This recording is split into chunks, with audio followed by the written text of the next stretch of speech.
NEC Section 300.5 addresses underground installations. Exception 2 specifically allows for electrical conduit and water pipes to be installed in the same trench under certain conditions. This exception is designed to streamline installations and minimize excavation, provided that safety and code compliance are maintained. Understanding the requirements outlined in NEC Section 300.5 Exception 2 is crucial for electrical contractors, inspectors, and engineers involved in underground electrical installations. Firstly, the exception typically requires that the electrical conduit and water pipe are installed in such a way that the electrical system is protected from physical damage. This may involve maintaining a specific separation distance between the conduit and the water pipe, or using approved methods of support and protection. The depth of the trench is a critical factor. The NEC mandates minimum burial depths for electrical conduits based on voltage levels and installation type. These depths are intended to protect the conduit from physical damage due to digging, vehicular traffic, or other activities.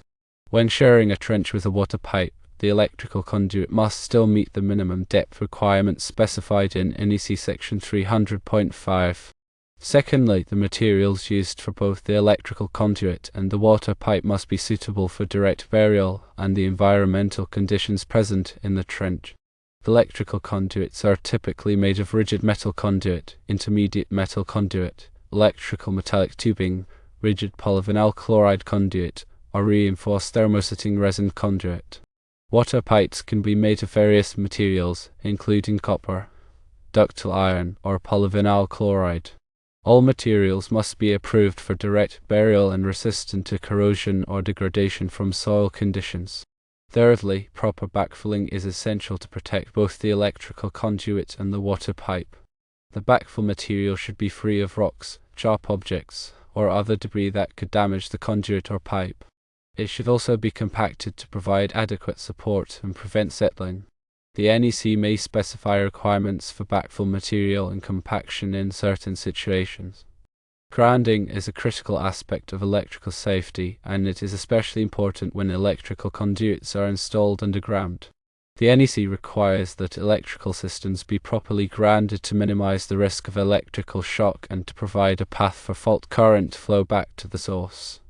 When sharing a trench with a water pipe, the grounding system must be designed to ensure that the water pipe does not become energized in the event of a fault. This may involve bonding the electrical conduit to the grounding electrode system or using other approved grounding methods. Fourthly, local codes and regulations may impose additional requirements or restrictions on the installation of electrical conduits and water pipes in the same trench.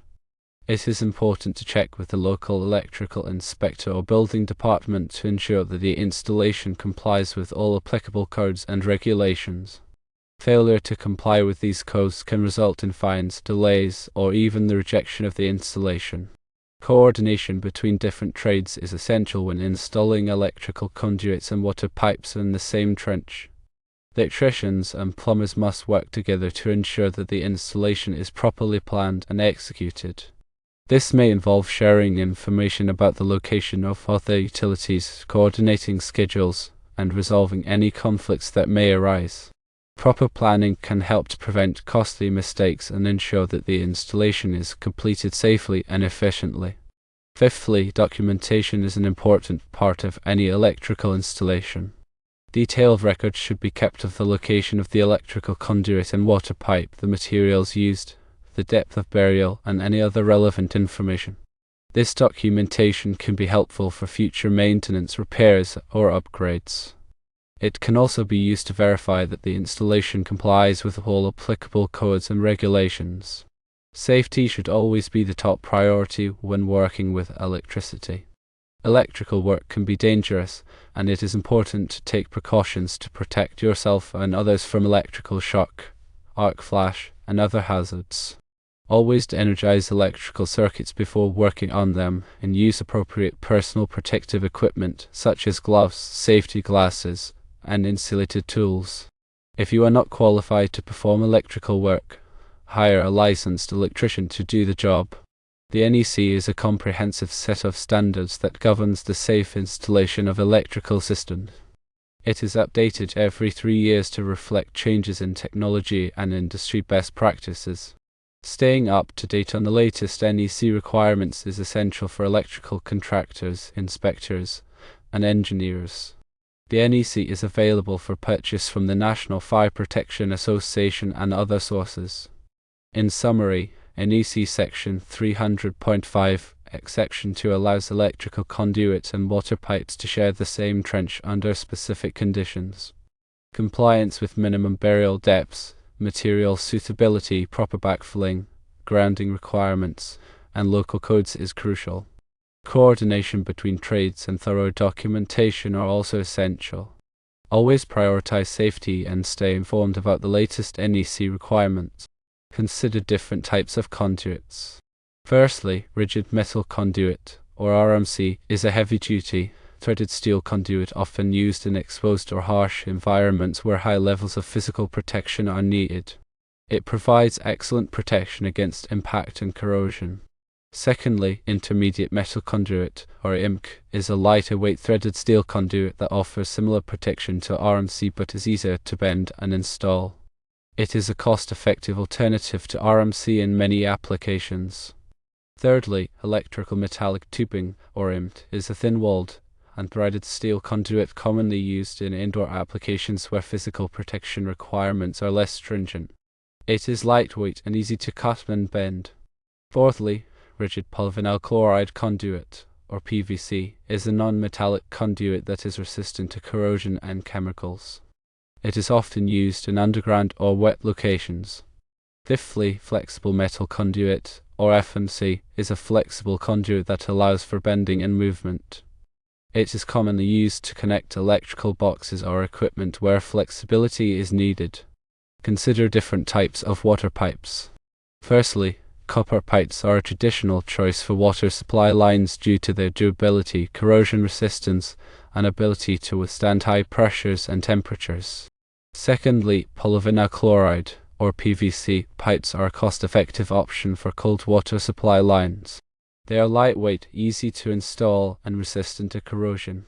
Thirdly, chlorinated polyvinyl chloride, or CPVC, pipes are similar to PVC pipes but can withstand higher temperatures, making them suitable for hot water supply lines. Fourthly, cross-linked polyethylene, or PEX, pipes are a flexible plastic piping option that is resistant to freezing and bursting. They are easy to install and can be used for both hot and cold water supply lines. Fifthly, galvanized steel pipes were commonly used in older homes, but they are now less common due to their tendency to corrode over time. Discuss grounding. Proper grounding is essential for electrical safety. It provides a low impedance path for fault current to flow back to the source, which helps to trip a circuit breaker or fuse and to energize the circuit in the event of a fault. The grounding system typically consists of a grounding electrode, such as a ground rod or metal water pipe, connected to the electrical panel. All metal enclosures, such as electrical boxes and conduit, must be bonded to the grounding system to ensure that they are at the same potential as ground. This helps to prevent electrical shock in the event of a fault. The size of the grounding conductor must be appropriate for the size of the circuit. The NEC provides tables that specify the minimum size of grounding conductors based on the ampacity of the overcurrent protection device. Improper grounding can lead to electrical shock, fire, and equipment damage. It is important to have a qualified electrician install and maintain the grounding system to ensure that it is functioning properly. Local codes and regulations may have specific requirements for grounding, so it is important to check with the local electrical inspector or building department.